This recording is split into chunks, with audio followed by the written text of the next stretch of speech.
नमस्कार। साहित्य अध्ययन चैनल पर संस्कृत कक्षा में आपका स्वागत है। और आज हम पढ़ने वाले हैं मध्य प्रदेश बोर्ड यानी कि एमपी बोर्ड की पुस्तक दूरवा से द्वादशः पाठः यानी कि 12वां पाठ, जिसका नाम है वर्षा वर्णनम। तो सबसे पहले मैं आपसे कहना चाहूँगा कि यदि आपने चैनल को सब्सक्राइब नहीं किया है तो पहले आप चैनल को सब्सक्राइब कर लें, बेल आइकन दबा दें, जिससे आगे आने वाली वीडियोस की जानकारी आपको मिल जाए, है ना। तो चलिए पाठ की शुरुआत करते हैं। सबसे पहले पिंक कलर के बॉक्स में क्या लिखा है ये हम जान लेते हैं। वर्षा वर्णनम पाठ का मतलब है वर्षा का वर्णन, वर्षा ऋतु का वर्णन। तो आइए सबसे पहले हम जानते हैं कि क्या लिखा है पिंक कलर के बॉक्स में। तो लिखा है संस्कृत साहित्ये प्रसिद्धानि काव्यानि महाकाव्यानि च सन्ति। संस्कृत साहित्य में प्रसिद्ध काव्य महाकाव्य हैं। ठीक है। अर्थ देखिए, संस्कृत साहित्य यानी कि सप्तमी विभक्ति, संस्कृत साहित्य में प्रसिद्धानि बहुवचन शब्द है प्रथमा विभक्ति का, नपुंसक लिंग का, प्रसिद्धम प्रसिद्धे प्रसिद्धानि। तो संस्कृत साहित्य में प्रसिद्ध काव्य महाकाव्य हैं, काव्य और महाकाव्य हैं, च का मतलब और, संति यानी हैं। फिर लिखा है काव्येषु आदि काव्यम रामायणम विश्व प्रसिद्धम वर्तते। काव्यों में, काव्येषु शब्द सप्तमी विभक्ति का बहुवचन है। काव्येषु यानी काव्यों में, आदि काव्य रामायण विश्व प्रसिद्ध है। रामायणस्य रचयिता वाल्मीकि आदि कवि विद्यते। रामायण के रचयिता वाल्मीकि आदि कवि हैं। अस्मिन् काव्ये सप्तकाण्डेषु भगवतो रामचंद्रस्याखिलं चरित्रं वर्णितम् अस्ति। इस काव्य में सप्तकाण्डेषु यानी कि 7 कांडों में भगवतो रामचंद्रस्य अखिलम चरित्रम, भगवान श्री रामचंद्र का संपूर्ण चरित्र वर्णितम अस्ति, वर्णित है ना। तो 7 कांड कौन कौन से हैं रामायण के अंदर? पहला बालकांड, दूसरा अयोध्या कांड, तीसरा अरण्य कांड, चौथा किष्किंधा कांड, पांचवा सुंदर कांड, छठवा लंका कांड या युद्ध कांड जिसका नाम है, सातवां जो है उत्तरकांड। ये 7 कांड रामायण के अंदर महर्षि वाल्मीकि ने लिखे हैं। तो इन 7 कांडों में भगवान श्री राम का संपूर्ण चरित्र जो है वर्णित है। भगवान श्री राम को विष्णु अवतार माना गया है। और आगे कहा है पाठेस्मिन् संदर्भोचितम प्रकृति वर्णनम ऋतु वर्णनम तत्रापि वर्षतो मनोरमम वर्णनम अस्ति। यानी कि इस पाठ में जो है, ये पाठ जो है किष्किंधा कांड से अष्टाविंश सर्गात यानी 28वें सर्ग से लिया गया है।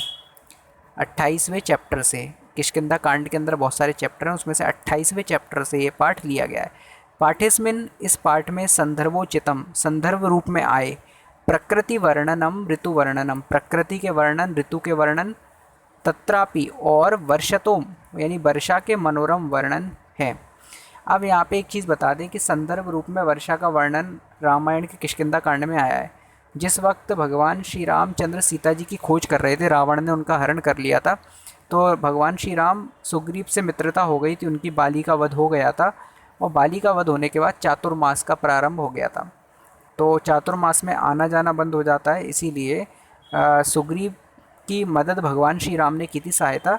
तो सुग्रीव ने उनको विश्वास दिया था कि सीता जी की खोज मैं अपने वानरों को भेजकर करवाऊंगा, आपकी पत्नी की खोज, लेकिन 4 महीने का मुझे समय दें, क्योंकि 4 महीने तक आना जाना बंद रहता है, कोई भी कहीं आता जाता नहीं। चातुर्मास में बारिश का मौसम रहता है, बरसात का मौसम। तो चारों तरफ जो अभी तो पक्की सड़कें हैं, सब जगह पक्का पक्का है, पहले तो हर जगह कीचड़ दलदल जंगल यही सब होता था, वन पर्वत है ना। तो पक्की सड़कें तो थी नहीं, बहुत मुश्किल आती थी, दिक्कत आती थी। तो पहले आना जाना बहुत दिक्कत भरा होता था, इसीलिए पहले के समय चातुर्मास में लोग जहाँ होते थे वहाँ रुक जाते थे। तो इसीलिए जो है सुग्रीव ने उनसे कहा कि 4 महीने बाद मैं जो है सीता जी की खोज के लिए वानरों को सब दिशाओं में भेजूँगा। तो भगवान श्री राम ने कहा ठीक है। और भगवान श्री राम एक पर्वत की खोह में, कंदरा यानी कि गुफा में लक्ष्मण जी के साथ रहने लगे। तो उसी पर्वत की गुफा से वो बाहर का नज़ारा देख रहे हैं, ऊंचाई पर पर्वत पर स्थित हैं, ऊंचे शिखर पर, और वहाँ से देख रहे हैं बारिश हो रही है पूरी दुनिया में, और वहाँ से देख रहे हैं राम कि क्या हो रहा है। उस समय जो वर्णन है वही वर्णन, वर्षा का वर्णन इस पाठ के अंदर दिया गया है। तो आइए चलिए पहला श्लोक देखते हैं। पहला श्लोक लिखा है, रजः प्रशांतम सहिमोद्य वायु निदाघ दोष प्रसराः प्रशांताः स्थिता ही यात्रा वसुधादीपानाम प्रवासिनो यान्ति नरः स्वदेशान। इसका अर्थ है रजः प्रशांतम, यानी रज के जो कण हैं, यानी धूल जो है वो शांत हो गई है। बारिश होने पर देखते हैं ना, जो धूल होती है वो स्थिर हो जाती है, धूल नहीं उड़ती कहीं भी। और गर्मी के मौसम में देखो तो सभी जगह धूल उड़ती हुई दिखाई देती है, चारों तरफ धूल ही धूल उड़ रही है ना।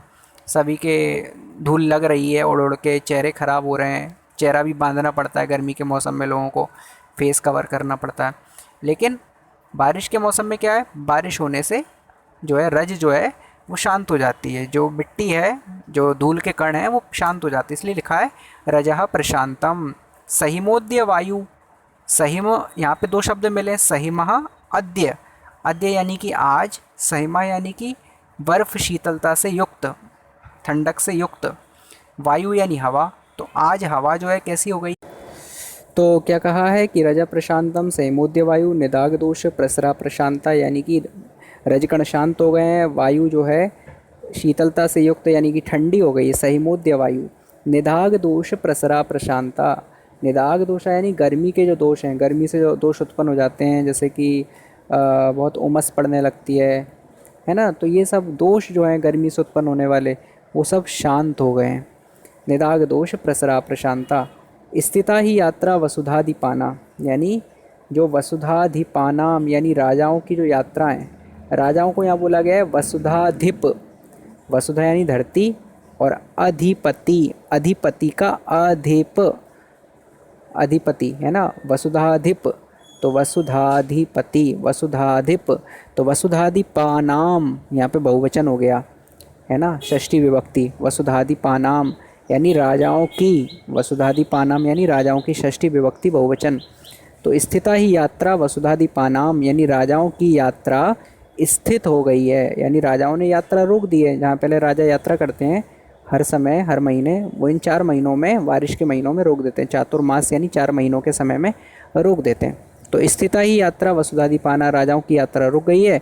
प्रवासिनो यान्ति नरा स्वदेशान, जो प्रवासी हैं यानी कि विदेश में रहने वाले हैं, जो व्यापार करने के लिए दूसरे देशों में जाते हैं अपना घर बार छोड़कर, तो प्रवासिनो यान्ति नरा स्वदेशान, ऐसे प्रवासी लोग 4 महीने के लिए जो है अपने स्वदेश वापस आ रहे हैं। नरा यानी लोग, यान्ति यानी जा रहे हैं, स्वदेशान यानी अपने देश को वापस, बिजनेस करने वाले, प्रवासिनो यानी विदेश में निवास करने वाले।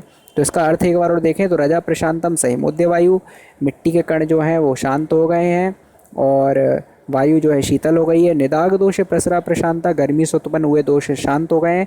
स्थिता ही यात्रा वसुधाधिपाना, राजाओं की यात्रा जो है रुक गई है। प्रवासिनो यान्ति नरा स्वदेशान, जो प्रवासी विदेश में रहने वाले व्यापारीगण लोग हैं, नर हैं, वो अपने अपने स्वदेश घरों में वापस लौट रहे हैं। अगले श्लोक की तरफ बढ़ते हैं, नीचे आप शब्दार्थों में इनके अर्थ भी देख सकते हैं कठिन शब्दों के। हम अगले श्लोक की तरफ बढ़ते हैं। दूसरा श्लोक लिखा है, समुद्र वहंता सलिलाति भारम बलाकिनो वारी धरा नदंता और महत्सु श्रृंगेशु महीधराणाम विश्रम्य विश्रम्य पुनः प्रयांति। इसका अर्थ है कि समुद्र वहंता सलिलाति भारम, समुद्र वहंता यानी समुद्रों में, सलिलाति भारम यानी नदी के ज़्यादा भार होने से समुद्र बह रहे हैं, समुद्र वहंता बह रहे हैं, सलिलाति भारम, सलिल यानी पानी के, अति भारम ज़्यादा भार होने से, बलाकिनो वारी धरा नदंता, बलाकिनो यानी बगुले की पंक्तियाँ, बलाक यानी बगुला और ना बलाकिना बहुवचन हो गया, बगुले की पंक्तियाँ, वारी धरा नदंता यानी कि बादल जो है, नदंता, नदंता यानी गर्जना करते हुए बरस रहे हैं, गर्जना कर रहे हैं बादल, और बलाकिनो बगुले उड़ रहे हैं, जब बारिश के मौसम में देखते हैं ना बगुले उड़ते हैं। महेशु श्रृंगेशु महीधराणाम, महेशु यानी ऊँचे महान, श्रृंगेशु यानी कि शिखरों पर, शिखरों पर, यहाँ पे षष्ठी विभक्ति है महेशु, ऊँचे, श्रृंगेशु शिखरों पर, महीधराणाम पर्वतों के, महीधर बोलते हैं पर्वत को, मही यानी धरती, महीधर यानी पर्वत, धरती पर धारण, धरती जिनको धारण की है, धरती जिस पर स्थित है। तो महेशु श्रृंगेशु महीधराणाम, यहाँ पे सब षष्ठी विभक्ति का बहुवचन है, तो महीधराणाम यानी पर्वतों के महत्सु श्रृंगेशु यानी ऊंचे शिखरों पर विश्रम्य पुनः प्रयांति विश्राम कर करके, 2 बार विश्रम्य शब्द का प्रयोग है, तो विश्रम्य विश्राम कर करके पुनः प्रयांति फिर से आगे जाते हैं, पुनः यानी फिर से, प्रयांति यानी आगे जाते हैं। तो किसकी बात चल रही है? महत्सु श्रृंगेशु विश्रम महीधराणाम विश्रम्य पुनः प्रयांति। यहाँ पे बात चल रही है बादलों की। जो बादल हैं वो पर्वतों से सटकर रुक जाते हैं, उनकी गति धीमी पड़ जाती है। तो ऐसी तुलना कवि ने की है, वाल्मीकि ने की है कि मानो जो बादल हैं वारिधरा, वो महत्सु श्रृंगेशु महीधराणाम यानी पर्वतों के ऊंचे शिखरों पर रुक रुक कर मानो विश्राम कर करके फिर आगे जा रहे हैं। तो इसका अर्थ देखते हैं। समुद्र वहंता सलिलाति भारम, पानी के अत्यधिक बाहर से समुद्र बह रहे हैं। बलाकिनो वारिधरा नदंता, और जो बलाकिन यानी बगुलों की पंक्तियाँ चारों तरफ उड़ती हुई दिखाई दे रही हैं आसमान में। और वारिधरा नदंता, बादल जो हैं प्रसन्न हो रहे हैं, बरस रहे हैं, गर्जना कर रहे हैं। नदंता यानी गर्जना कर रहे हैं। महत्सु श्रृंगेशु महीधराणाम, और क्या कर रहे हैं बादल? महीधर यानी कि पर्वतों के, महत्सु श्रृंगेशु यानी ऊंचे शिखरों पर, विश्रम्य पुनः प्रयांति विश्राम कर करके फिर आगे बढ़ रहे हैं। इस प्रकार से ये श्लोक पूरा होता है। तो नीचे शब्दार्थ दिए, आप देख सकते हैं। कठिन शब्दों के अर्थ आपकी पुस्तक में भी होंगे। अगले श्लोक पर आते हैं। तीसरे नंबर के श्लोक पर लिखा है वहंती वर्षंती नदंती भांति ध्यायंती नृत्यंती समाश्वसंती नद्यो घना मत्त गजा वनांता प्रिया विहीना शिखिना प्लवंगमा। यानी कि वहंती बह रही हैं, वर्षंती बरस रहे हैं, नदंती चिघाड़ रहे हैं, भांति सुशोभित हो रहे हैं, ध्यायंती चिंतामग्न हो रहे हैं, नृत्यंती नाच रहे हैं, समाश्वसंती यानी निश्चिंत हो रहे हैं, निश्चिंत यानी निडर हो रहे हैं। तो किस किस के लिए कहा है? नद्यों यानी बहंती, यहाँ पे क्रमशः यानी कि सीक्वेंस में बताया गया है कि बहंती यानी बह रही हैं कौन? नद्यों। तीसरी लाइन में आप देख सकते हैं, वहंती यानी बह रही हैं नदियाँ, वर्षंती घना बरस रहे हैं बादल, नदंती यानी कि नदंती का मतलब है चिघाड़ रहे हैं कौन? मत्त गजाहा मतवाले हाथी, मत्त यानी मतवाले, गजाहा यानी हाथी बहुवचन शब्द है, गज एक वचन है, गजाहा यानी बहुवचन। और भांति कौन? सुशोभित कौन हो रहे हैं? वनांता यानी वन प्रांत, वन प्रदेश, जंगल, क्योंकि हरे भरे हो गए। फिर अगला ध्यायंती, ध्यान कौन कर रहे हैं? प्रिया विहीना, जो अपनी प्रिया से विहीन है, जो अपनी प्रेमिका से दूर है, अपनी अपनी पत्नियों से, अपनी अपनी प्रेमिकाओं से जो दूर है, अपनी प्रियाओं से दूर हैं, ऐसे लोग ध्यान कर रहे हैं, ध्यायंती है ना, याद कर रहे हैं उनको। और शिखिना यानी कि मोर, नृत्यंती नाच रहे हैं, मोर नाचने लगते ना वर्षा में। और समाश्वसंती निश्चिंत हो गए हैं कौन? प्लवंगमा मेंढक, मेंढक बहुत टर्र टर्र करते हैं, खुश हो जाते हैं।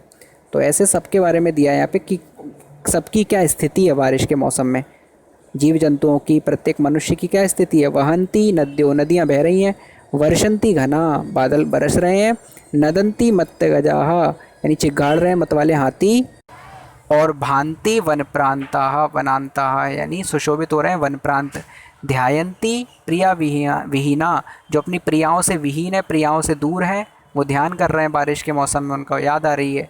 और नृत्यंती शिखिना यानी कि मोर जो है, शिखिना यानी मोर को कहा जाता है, उसके सिर पर शिखा रहती, चोटी रहती है ना, मयूर मोर रहता है, इसलिए उसको मोर भी बोला जाता है। और शिखिना यानी एक तरह से कलगी रहती है, सुंदर सी शिखा रहती है, इसलिए नृत्यंती शिखिना। समाश्वसंती यानी कि निश्चिंत हो गए, प्लवंगमा मेंढक। इस प्रकार से ये श्लोक कहा गया है। तीसरे नंबर का अगले श्लोक पर आते हैं। चौथा श्लोक है वर्ष प्रवेगा विपुला पतंती, यानी वर्षा के वेग से, वर्षा के जो है स्पीड से, वर्ष प्रवेगा विपुलाहा पतंती, बहुत अधिक, पतंती यानी गिर रही है, वर्षा बहुत स्पीड से बहुत अधिक गिर रही है। वर्ष प्रवेगा वर्षा का वेग, विपुला बहुत अधिक, पतंती गिर रहा है, वर्षा का जो वेग है, बारिश है जो है स्पीड से गिर रही है। प्रवांति वाता समुदीर्ण वेगा, यानी प्रवांति यानी बह रही है, और वाता यानी हवाएं, समुदीर्ण वेगा यानी समुद्र के ऊपर से हवाएं बह रही हैं बारिश वाली। प्रणष्ट कूला प्रवहंती शीघ्रम, प्रणष्ट कूला यानी नष्ट हो गए हैं किनारे, प्रणष्ट यानी नष्ट हो गए हैं, कूला यानी किनारे, तो किनारे किनके नष्ट हो गए हैं?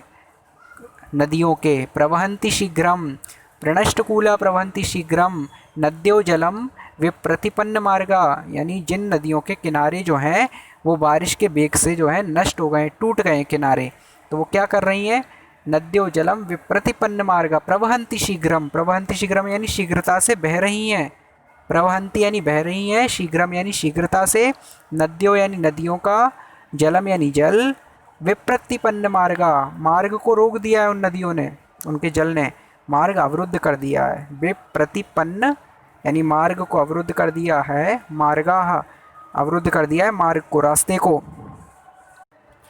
एक बार और अर्थ देखें इसका तो वर्ष प्रवेगा विपुला पतंती, बारिश का जो वेग है बहुत तेज गति से गिर रहा है। प्रवान्ति वाता समुदीर्ण वेगा, समुद्र के ऊपर से हवाएं बह रही हैं। प्रणष्टकूला प्रवहन्ति शीघ्रम नद्यो जलम विप्रतिपन्न मार्गा, ऐसी नदियां जिनके किनारे नष्ट हो गए हैं, जल के वेग से जिनके किनारे कट गए हैं, और ऐसी नदियों का जो जल है वो विप्रतिपन्न मार्गा, उसने रास्ते को रोक दिया है, अवरुद्ध कर दिया है जहाँ से लोग निकलते हैं। इस प्रकार से ये श्लोक चौथा कंप्लीट होता है। पांचवें श्लोक को हम देखते हैं।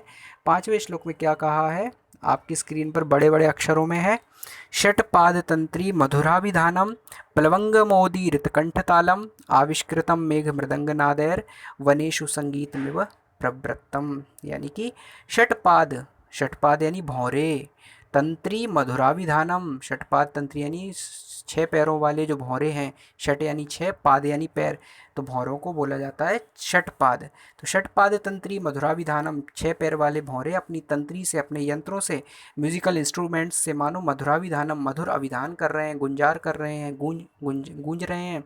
आगे प्लवंग मोदीरित कंठतालम, यानी प्लवंगम जो कि मेढक हैं, वो मोदीरित कंठतालम प्लवंगम, उदीरित कंठतालम अपने कंठ के ताल से ऊंची आवाज़ दे रहे हैं। प्लवंगम यानी मेढक, उदीरित यानी ऊंची आवाज़ से, कंठतालम कंठ का ताल दे रहे हैं, आवाज़ निकाल रहे हैं, टर टर। आविष्कृतम मेघ मृदंग नादैर, और आविष्कृतम यानी आविष्कार कर रहे हैं, मेघ मृदंग नादैर मतलब बादल कैसा आविष्कार कर रहे हैं, मृदंग नाद है, मृदंग यानी, मृदंग एक यंत्र होता है ढोलक जैसा बड़ा लंबा, उससे आवाज़ आती है गड़गड़ गड़गड़, तो बादलों से भी ऐसी आवाज़ आ रही है मानो मेघ मृदंग नाद है, मानो मृदंग का नाद कर रहे हैं। और वनेषु संगीत में वो प्रवृत्तम, इस प्रकार से पूरा वन जो है संगीत से में प्रवृत्त हो गया है, वनों में, वनेषु यानी वनों में, संगीत में वो प्रवृत्तम संगीत में प्रवृत्त हो गया, संगीत में डूब गया है। एक बार और देखें तो षटपाद तंत्री मधुराभिधानम, जो 6 पैरों वाले भौरे हैं वो मधुर अभिधान कर रहे हैं, गीत गा रहे हैं।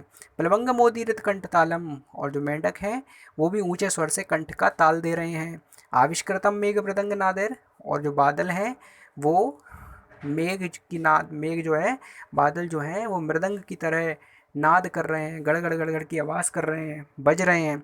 वनेषु संगीत में वो प्रवृत्तम, इस प्रकार से पूरा जंगल जो है संगीत में प्रवृत्त हो गया है, पूरे जंगलों में संगीत भर गया है। तो यहाँ पे तुलना करिए वाल्मीकि ने कि किस प्रकार से संगीत जो है सब जगह छा गया है जंगलों में, किस प्रकार सब लोग संगीत दे रहे हैं, है ना, मेंढक भी, बादल भी, सभी के बारे में बताया। आगे कहा है मत्ता गजेंद्रा मुदिता गवेंद्रा वनेषु विक्रांत तरा मृगेंद्रा रम्या नगेंद्रा निवृता नरेंद्रा प्रक्रीडितो वारिधर सुरेंद्रा, यानी कि मत्ता गजेंद्रा, मत्ता यानी मतवाले हो गए हैं, गजेंद्रा यानी हाथियों के सरदार, बड़े बड़े हाथी, महान हाथी, अगर गज कहते तो हाथी, और गजेंद्रा यानी हाथियों के बड़े बड़े हाथी। मुदिता गवेंद्रा, और गवेंद्र यानी गायों के स्वामी यानी कि बैल, मुदिता यानी प्रसन्न हो रहे हैं क्योंकि उनको खाने के लिए हरियाली मिल रही है, तो मत वाले गजेंद्रा, मत्ता गजेंद्रा, मुदिता गवेंद्रा, बैल जो है बहुत प्रसन्न हो गए। वनेशु विक्रांत तरा मृगेंद्रा, और जंगलों में, वनेशु यानी जंगलों में, विक्रांत तरा मृगेंद्रा अत्यंत पराक्रमशाली हो गए हैं, अत्यंत भयानक हो गए हैं। कौन? मृगेंद्रा, मृगेंद्रा यानी कि शेर, मृगों का इंद्र, शेर। आगे क्या कहा है? रम्या नगेंद्रा, नगेंद्र यानी पर्वत, पर्वत कैसे हो गए हैं? रम्या, रम्य हो गए हैं, बहुत सुंदर लग रहे हैं, है ना, बारिश के वेग से धुल गए हैं, हरे भरे हो गए हैं, तो बहुत सुंदर लग रहे हैं। निभृता नरेंद्रा, और जो नरेंद्र हैं यानी कि राजा हैं वो कैसे हो गए हैं? नर धन इंद्रा, नरेंद्र राजा तो राजा कैसे हो गए हैं? निभृता, युद्ध आदि से के उत्साह को छोड़कर मौन हो गए हैं, शांत होकर बैठ गए हैं। ऐसे समय क्या युद्ध करेंगे? तो इसलिए कहा है मत्ता गजेंद्र, हाथी मत वाले हो गए हैं। मुदिता गवेंद्र, गायों के स्वामी बैल मुदित हो रहे हैं। वनेशु विक्रांतरा मृगेंद्र, जंगलों में मृगेंद्र यानी कि शेर विक्रांततर हो गए हैं। रम्या नगेंद्र, पर्वत बहुत रम्य हो गए हैं। निभृता नरेंद्र, राजा लोग जो हैं वो निवृत्त हो गए हैं युद्ध आदि को छोड़कर। प्रक्रीडितो वारिधर है सुरेंद्र। अब लास्ट पंक्ति में क्या कहा है देखिए, प्रक्रीडितो वारिधर है सुरेंद्र। प्रक्रीडित यानी खेल रहे हैं किसके द्वारा? वारिधर है, बादलों के द्वारा। कौन? सुरेंद्र यानी कि देवराज इंद्र, सुरों के इंद्र, स्वामी इंद्र। प्रक्रीडितो खेल रहे हैं किसके द्वारा? वारिधर है यानी बादलों के द्वारा। इस प्रकार से इस श्लोक में कहा गया है। अगले श्लोक को देखते हैं, सातवें श्लोक को। सातवें श्लोक में कहा गया है घनोपगूढ़म गगनम न तारा और न भास्करो दर्शनम अभ्युपैति नवैर्जलौघैर धरणी वितृप्ता तमो विलिप्ता न दिशा प्रकाशा। मतलब घनोपगूढ़म, घने अंधकार से, उपगूढ़ हो गया है, घन धन उपगूढ़म, घने अंधकार से आच्छादित हो गया है। क्या हो गया आच्छादित? गगनम, आसमान, आसमान में घना अंधकार छा गया है। और न तारा, न तारा दिखाई दे रहा है, न भास्करो, न सूर्य दर्शन अभ्युपैति, दर्शन हो पा रहा है। तो घने अंधकार से जो है वो आच्छादित हो गया है आकाश। घनोपगूढ़म गगनम न तारा, न तारा दिखाई दे रहे हैं, न भास्कर, न सूर्य दिखाई दे रहा है। दर्शन अभ्युपैति, दर्शन हो रहा है, न तारों का न सूर्य का दर्शन हो रहा है। और आगे कहा है नवैर जलौघ है, नए जल से, नए जल की धार से। धरणी वितृप्ता, धरती जो है तृप्त हो गई है, संतुष्ट हो गई है, चारों तरफ जल ही जल, नया जल भर गया है। आगे तमो विलिप्ता न दिशा प्रकाशा, और अंधकार से विलिप्त दिशाओं में प्रकाश दिखाई नहीं दे रहा है, क्योंकि अंधकार सभी दिशाओं में हो गया है। तो तमो विलिप्ता, अंधकार से लिप्त, न दिशा प्रकाशा, दिशाओं में प्रकाश नहीं है। इस प्रकार से ये 7वां श्लोक भी पूरा होता है। आगे बढ़ते हैं अंतिम श्लोक की तरफ। 8 श्लोक इस पाठ में। अंतिम श्लोक दिया है, क्षमा कीजिएगा 7 ही श्लोक थे इस पाठ में, और सबके नीचे शब्दार्थ आप दिए हुए शब्दार्थ भी पढ़ सकते हैं, हर श्लोक के नीचे अपनी बुक्स में देख सकते हैं। हम अब एक्सरसाइज पे आते हैं जल्दी से फटाफट। और अभ्यास में सबसे पहले दिया एक पदिन उत्तरम लिखा दिया, एक शब्द में उत्तर देना है। समुदीर्ण वेगा के प्रवांति, तो वाता, समुदीर्ण वेगा के प्रवांति, वाता यानी वायु, हवा। सेकंड है वर्षाकाली शिखिना किम कुर्वंती, वर्षा के समय जो मोर हैं वो क्या करते हैं? नृत्यंती। ठीक है, कुर्वंती नृत्यंती कर देंगे, यहाँ पे नृत्यंते लिख गया है, आपको नृत्यंती करना है। आगे अगले प्रश्न पर दिया है कि वर्षा काले के वांति, वर्षा काल में कौन सुशोभित हो जाते हैं? उत्तर है वनांता यानी वन प्रदेश। चौथा है कह मृदंग नादम करोति, कौन मृदंग नाद कर रहा है? तो मेघा यानी कि बादल। पांचवा है घनोपगूढ़म किम, अंधकार से गूढ़ क्या हो गया है? गगनम यानी आसमान।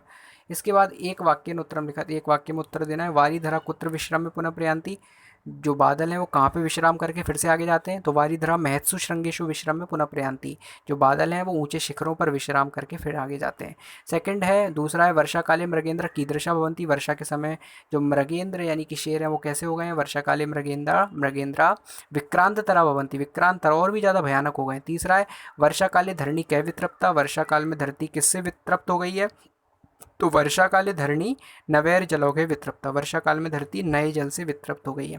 फिर आगे दिया है वर्षा काले के प्रशांता भवंती, वर्षा के समय कौन प्रशांत हो जाते हैं, कौन शांत हो जाते हैं? तो वर्षा काले निदाग दोषा प्रशांता भवंती, वर्षा के समय गर्मी से उत्पन्न हुए दोष जो है शांत हो जाते हैं।